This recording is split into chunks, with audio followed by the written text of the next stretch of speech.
In December 2019, two rounds of talks were held between representatives of Russia and Belarus. Their topic was to discuss deepening integration between these two countries. The date wasn't accidental. Exactly 20 years back, Lukashenko and Yeltsin established the Union State of Belarus and Russia, a confederation formed by these two post-Soviet republics. Why is the subject of integration between Russia and Belarus coming back right now, and what is the true background of this situation?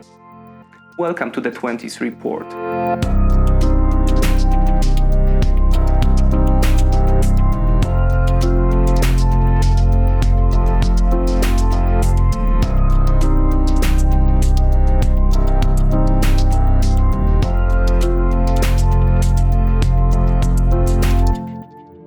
Belarus, like the Russian Federation, has come into existence as a result of the collapse of the USSR in 1991. From the very beginning, its dependence on Moscow was very high. Belarusian factories that were built during the industrialization in the Soviet Union had to maintain their close relationship with Russian entities, even after the collapse of the communist regime. The dependence can be portrayed by comparing the growth of the economies of both countries. The growth of Belarus is almost a mirror reflection of the GDP growth of Russia of the last 28 years. Such submissive attitude is not exclusively created by the president of Belarus, Alexander Lukashenko. After the collapse of the USSR, the country had no other options than to ally with the East again. Alternative ideas arose, for example, the construct proposed by the Belarusian National Front. The main opposition party suggested building the Baltic Black Sea bloc. Conceptually, it was an alliance of countries lying between the Black Sea and the Baltic Sea. However, this initiative could not succeed for lack of economic and political foundations. To put it simply, the project has collapsed because the gas and oil pipeline system is horizontal, east and west, rather than vertical, north-south. No specific offer came to Minsk from Warsaw at the time either, which Polish current international experts perceive as a serious mistake. From a geopolitical point of view, Belarus is the key country, both from the perspective of Poland and Russia. In the event of an armed conflict, Belarus offers a significant strategic advantage to a state or alliance that can operate from its territory.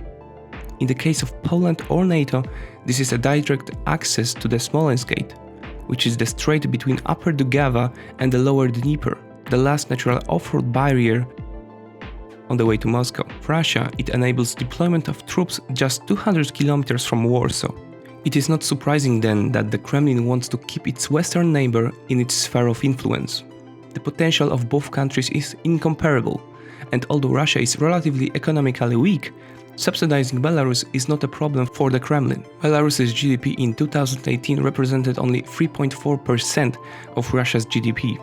Russia accounts for 75% of Belarus's foreign debt. The Russians hold 40% of foreign investment in Belarus, while 50% of trade is with Russian entities. These figures shows how deep Minsk dependence on Moscow is. On the other hand, the total annual cost of economic assistance carried by Russia is estimated at around $10 billion. This is not a huge amount measured by international standards. Speaking of Belarus, we have to elaborate on the person of Alexander Lukashenko. The president of Belarus was elected president in 1994. Interestingly, the first time he was elected democratically. According to researchers, there are no indications if the election was rigged. However, there is no doubt about the falsification of each next round of elections. In 1994, Lukashenko played on the sentiments of the Belarusian society that missed the economically better years of 1980s. What is not surprising, he promised economic recovery based on intensified cooperation with Russia and announced reopening factories that operated back in the USSR. Sasha, as some refer to Lukashenko, had really good ties with Boris Yeltsin, the president of Russia at the time. Yeltsin, whose passion for alcohol wasn't a taboo subject, was fond of Lukashenko. Both often spent time together in the Russian countryside as well in Belarus. What's more, many researchers indicated that Lukashenko's personal ambitions went further than Belarus alone. His goal was the seizure of power after Yeltsin, as the president of the Union State of both countries. He started realizing his project already in 1996, as the first body of integration was born, the Association of Russia and Belarus. In 1997, it evolved into the Union of Belarus and Russia. Finally, in 1999, the Union State of Russia and Belarus was created, a confederation aimed to gradually introduce both countries to economic and monetary integration, maybe eventually even forming one state. Alexander Lukashenko's dreams were brutally verified by Vladimir Putin's seizure of power, who was appointed president of Russia in 1999. The relation between the politicians has been bitter from the beginning. The idea of integration remained on the Putin's agenda, but with Lukashenko in a more subordinate role. Obviously, it wasn't satisfying for Russia. For Lukashenko, it meant the beginning of the struggle of keeping the power, and for Belarus, the struggle for independence. Putin was irritated by Lukashenko's policy. He saw the benefits of subsidizing Belarus as disappropriate to the costs. Russian press called this occurrence as the exchange of gas for kisses. From Kremlin's perspective, apart from diplomatic assistance, for example in the United Nations Council, Belarus didn't offer more to Russia. In 2002, this led to a diplomatic crisis when Vladimir Putin said that flies should be separated from the candy, leaving no illusions about who the candy and the flies were in this metaphor. To which he added, if Lukashenko does not like it, then Belarus should join the Russian Federation with 6 provinces that Belarus has. Generally, Lukashenko as a Soviet man can effectively evaluate the mood in the Kremlin. He is always set to maneuver by using internal problems in Russia or Russia's international commitments in order to achieve his own goals.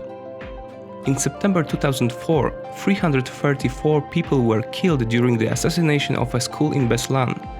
A month after this event, parliamentary elections were held in Belarus, which were won by Lukashenko's representatives. The day after the election, a constitutional referendum was held as well, the referendum cancelling the limits of terms of office of the president of Belarus. Obviously, both elections were rigged, and Lukashenko took advantage of the chaos in the protector's country, enabling himself a lifelong reign. The Belarusian president is trying similar maneuvers with the West. Here Lukashenko tries to create the rhetoric of the East versus West struggle for Belarus. Russia on the one side and NATO or the European Union on the other. While talking with Russia, he presents himself as a victim of Western sanctions. Speaking to the European Union, he complains about oppression from Russia. An example would be an auction for influence in Belarus, which took place in 2010. The Polish Ministry of Foreign Affairs Radosław Sikorski, along with the German counterpart Guido Westerwelle, came to Minsk and promised financial support in exchange for a more democratic presidential election planned in December. However, shortly thereafter, agreements for improved energy cooperation were signed in Moscow, which meant outbidding the West. At the same time, Lukashenko became the president of Belarus for the 4th time as a result of the rigged elections. This led to mass demonstrations in Minsk, today known as Płoszcza 2010, which were brutally suppressed by Lukashenko. The situation resulted in the freezing of relations with the West for the next 5 years, when political prisoners who were serving their sentences for Płoszcza were released. Nevertheless, acquiring reliable data about Belarusian society is difficult, as the local authorities have crushed independent sociological research in the country. However, the data from the independent Nicepi Center from 2016 show that the Belarusian society is still strongly pro-Russian. That's not surprising, as Belarusians mainly watch Russian television, in which the propaganda presented by the Kremlin shapes the worldview of the people. This led to a situation in which 60% of Belarusian society recognize Russia's annexation of Crimea as an act of historical justice.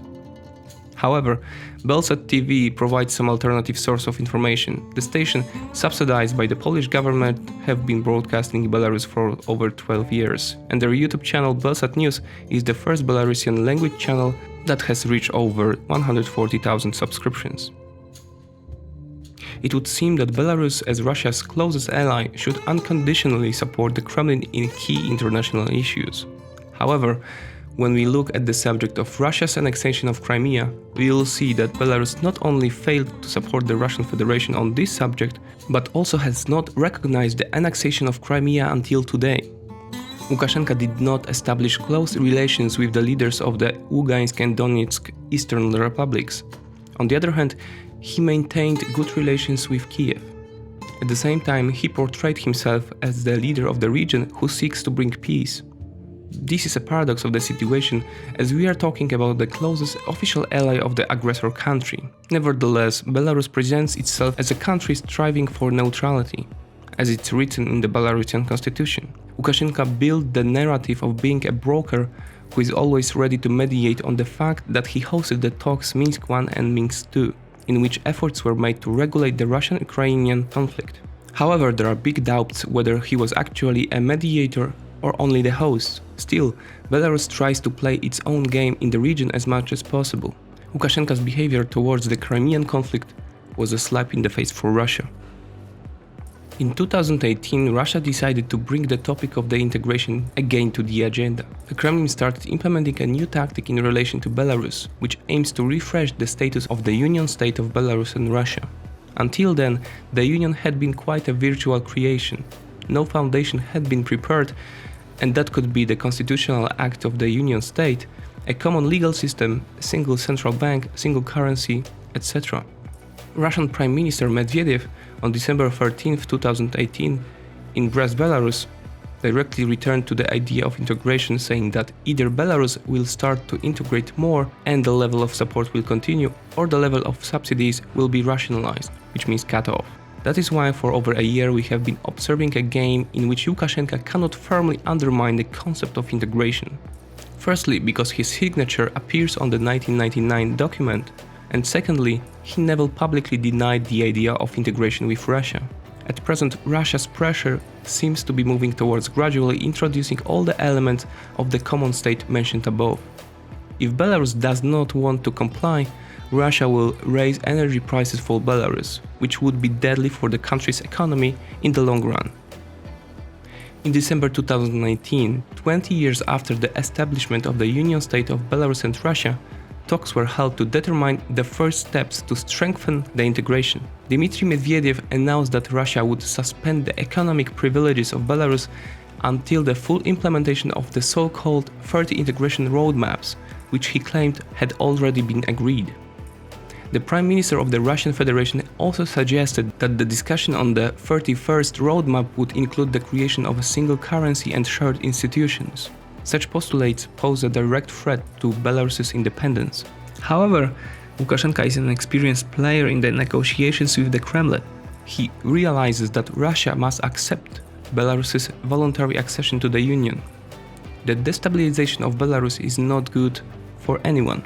A violent intervention in Belarus or even an annexation would be very difficult to explain, not only in the international forum, but even to the Russian society, which perceives Belarusians as brothers. Russia would swallow one of the few allies it has. Belarusian president knows that the actions he undertakes, such as lack of aspiration to join the EU, a critical approach to the activity of the US or NATO, for example in Poland, loyalty at the United Nations Forum, have a value for Russia and uses it. This may explain why Russia is relatively conservative in enforcing its expectations on Minsk. At the beginning of January, Russia suspended oil supplies to Belarus for 2 days.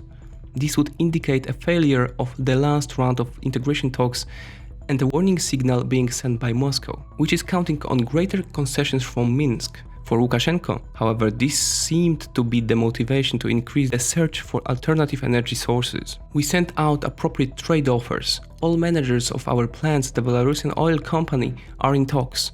I think that we will soon receive alternative delivery options for specific oil batches.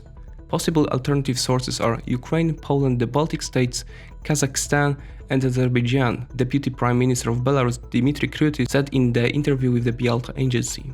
Interestingly, Belarus has found another ally on the other side of the globe as well. The loan for Belarus appearing during unification negotiations is not accidental. This means that Beijing also counts on Belarusian independence. China is heavily investing in Belarus, which is one of the main transmission countries of the New Silk Road. What's more, US Secretary of State Mike Pompeo announced his visit to Minsk in early February. It may result in the renewal of diplomatic relations at ambassador level between Belarus and the USA. Lukashenko is trying to buy time. He is looking for alternative and counts on the Kremlin's involvement in other international or intra-state affairs. However, without reforms diverting the Belarus economy to other directions, Minsk will remain dependent on Russia. At the same time, the West, mainly the USA, Poland and Germany, must use the windows in which Lukashenko seeks help from Russia's offensive in order to expand economical influence in the region. Russia, however, needs to stop using the West as a negotiation card at the Kremlin and realistically establish cooperation with someone other than Russia. It seems that the circumstances have never been more appropriate. And what's your opinion about Belarus? Does Belarus have a chance to break free from Russian influence and conduct a more independent policy? Let us know in the comments below. Also, if you'd like to hear more about other events that shaped this decade, please subscribe to our channel and give it a like. Thanks for your attention, and see you next time.